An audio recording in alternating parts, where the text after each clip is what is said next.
Good morning, everybody. It's Graham once again from Unearthed, and we have a new theme on this YouTube channel starting today, and it is going to be called or named Detecting Tales.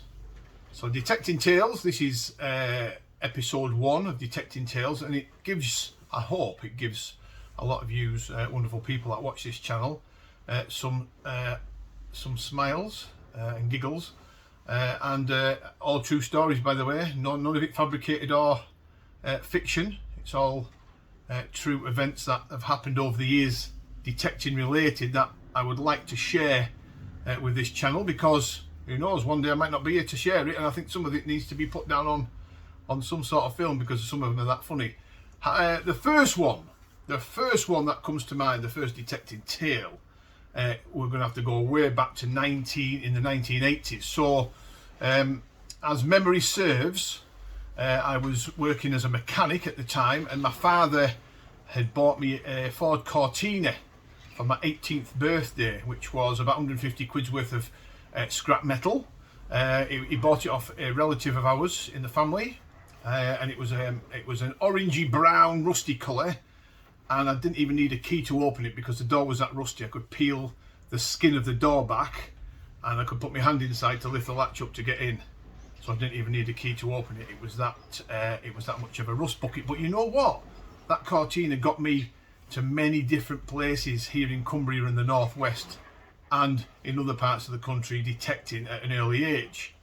So the Ford Cortina was around in 1988. So this incident that I'm going to talk about now must have been sometime after 1988. I don't exactly know which date it was, but I remember having the Ford Cortina. And there was a particular village in Cumbria at the time, at the Cumbria-Lancashire border, that attracted a lot of tourists because of the beauty. That's one, the beauty of the village and the location and the history, and of course the wonderful food and the shops that existed there. People like to visit things for a whole host of different reasons. Tourists flocked.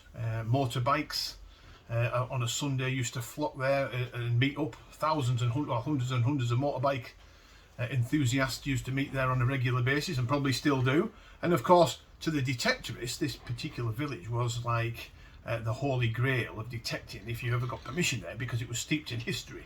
And there was one or two farms that were dotted around this particular village on the outskirts that we did manage to get permission and detect and find some nice things on. However, there was one in particular that had shows, markets, events, or whatever we want to call it, on his land that dated right back to before the Georgian period. So we knew, or I knew, that wonderful finds, coins, losses, artifacts must exist on his fields. And we used to go through on a regular basis with my mother and my family, God rest her soul, and my mother used to love going to this particular village and walking around it, and I also walked around with her, and we used to go off on adventures on the footpaths as kids, and obviously things stick in your mind, and I used to think, that particular farm there, I'm going to have to get permission on it to go detect it. So this one particular day, I finished work at 12 o'clock on a Saturday, and I thought, right, I'm going to go through, I'm going to pluck up the courage, I'm going to drive through, and I'm going to visit the farm. And at that particular period in my life, I had a small Lakeland Border Terrier called Tess, and she used to follow me around everywhere. So I used to bring Tess with me on my travels, and she used to sit in the front seat with the paws on the dashboard, looking out the window. I love that. I absolutely love that dog. God, I wish I could have her again. She was a fantastic animal. And Tess was a little black and tan bitch, and she was a wonderful temperament, and she was just a beautiful looking Lakeland Border Terrier. And she used to come with us. So this particular day, I stuck her in, and she was on the front of the dashboard, and we drove. I plucked up the courage to drive all the way through to this village, which took for me probably about an hour, or just over an hour actually, probably in that old heat, because it never went higher than 50 miles an hour. So we got there in plenty of time, Saturday afternoon, and it took me some time to find, although the fields, we knew where the fields were, it took me some time to work out where the actual farm was that owned the land. And eventually I stumbled across the little turning into the farm, which was a long drive, and it opened up into a farm courtyard. And as I drove the Cortina up, there was a gentleman stood on the back with one leg, I always remember it, stood with one leg on the back of his trailer, obviously the farmer, dressed in his typical farming clothing at the time, with a cap on, a tweed cap, and a jacket, and a pair of ragged old jeans or jean type trousers. And he was actually cleaning a 12-bore shotgun, a double barrel 12-bore shotgun, and he had it cocked. And as he was sort of looking down, cleaning it or whatever he was doing something with it. And I sort of noticed him straight away and slowed right down, and I got into the courtyard and stopped, and he looked up, and immediately he looked at the terrier at the front, Tess, who was obviously quite alert looking. And he came over, and he didn't give me the chance to get out of the car, and I wound my window down, and he said, that's in the typical Cumbrian Westmoreland tongue, which I can't do. But I had in them days, the West, and it probably still exists today, Westmoreland had its own particular accent, and this guy had it full on.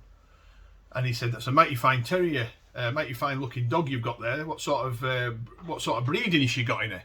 And then I started saying, "Well, it was bred by a friend of mine who, and I had limited knowledge of its ancestry, but he really took a shine to Tess." And he said, "I used to work." Terriers very similar to that, because this village and this town where we are was the birthplace of the Fell Terrier, and he went into this whole sort of history of working terriers in that particular area of the country, and how good they were, and how they were famed for their sort of working ability and their courage. They had full-on courage, and he was saying, he was telling me about Patterdale Terriers, just a bolted on name. Now it should have been called the Fell Terrier. It's just a modern name, and everything else.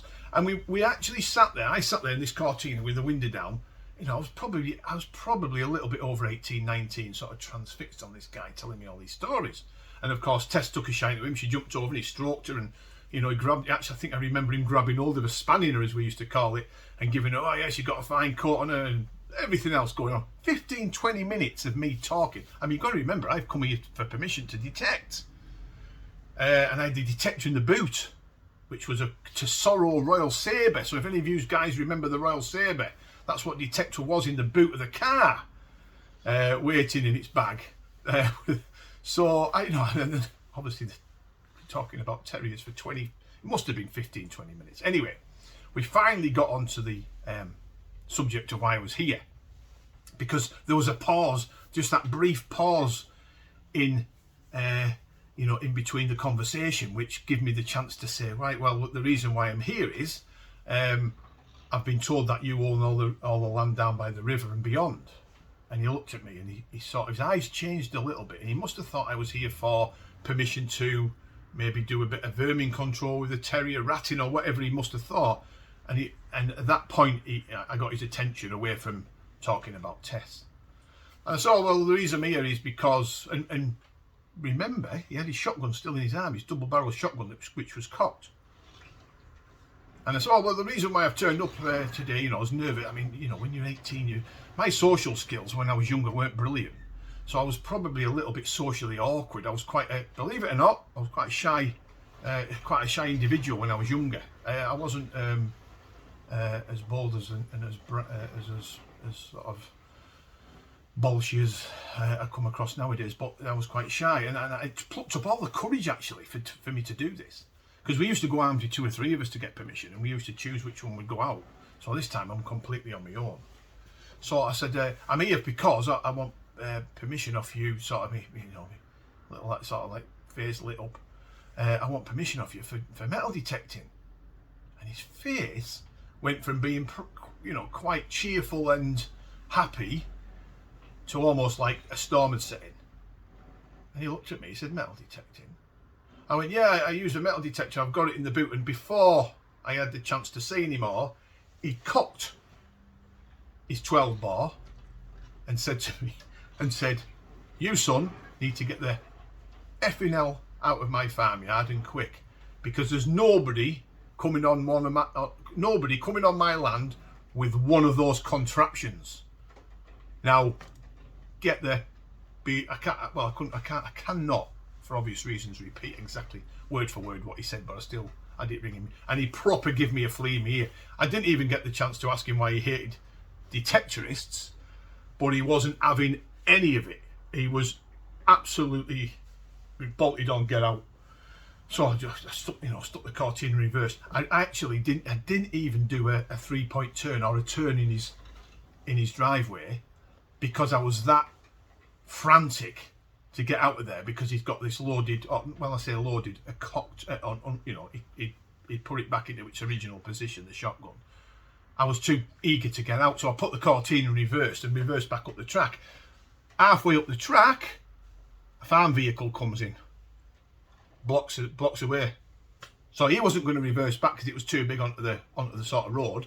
So I had to drive back into the farmyard with this cattle type trailer, the old types, the Ivory ones, I can't remember. This big thing, big wooden, metal cross wooden contraption. So I had to drive back in to him. And he's still there giving it, I had the window up by the way, and he's giving it big time to me. So I pulled it over to where his house was, the front entrance to his farmhouse, to let this big vehicle in. The big vehicle stopped behind me and blocked the entrance off. So I'm sat there thinking I can't get out. And he's still giving it this. In the end, he goes over to the van, opens the door in the van, stretches up, opens the door, starts pointing at me, giving me all this. The guy in the van jumps out and he starts giving me, it must have been his son. Must have been his son or his relative or something. So I had two of them giving me all this. So in the end, I thought, you know what? Wound the window down. I said, listen, lads, I just want to get out. The man in the vehicle got back in and moved it up as far as he could.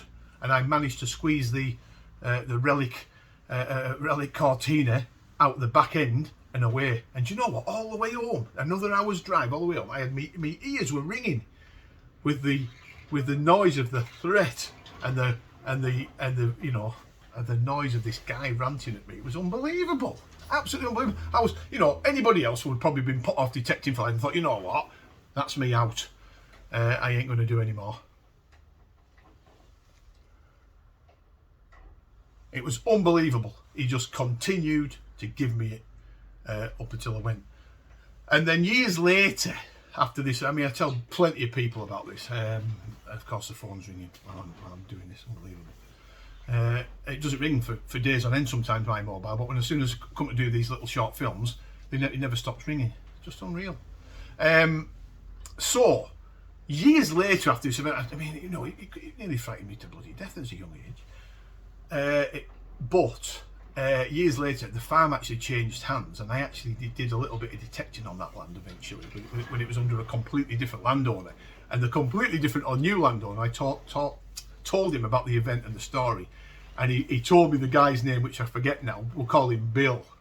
And he said, oh, well, Bill, he was a character, was Bill. Oh, yeah.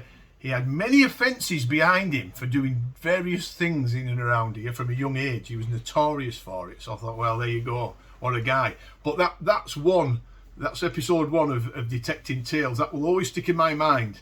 The farmer with the shotgun. There you go, folks. Now, keep an eye out, because there's many more of these themed detecting stories on the horizon. Quite a lot of them a lot funnier and a lot more positive than that one, but and there's not as scary. But I hope you enjoy them. Let's see what you think. Leave a comment or two. See if it's worth me continuing this theme or not. We can always resort back to the good old detecting talk, but it's a new theme that we want to try our best to get out there to use wonderful people. Okay, thanks for watching. Bye for now.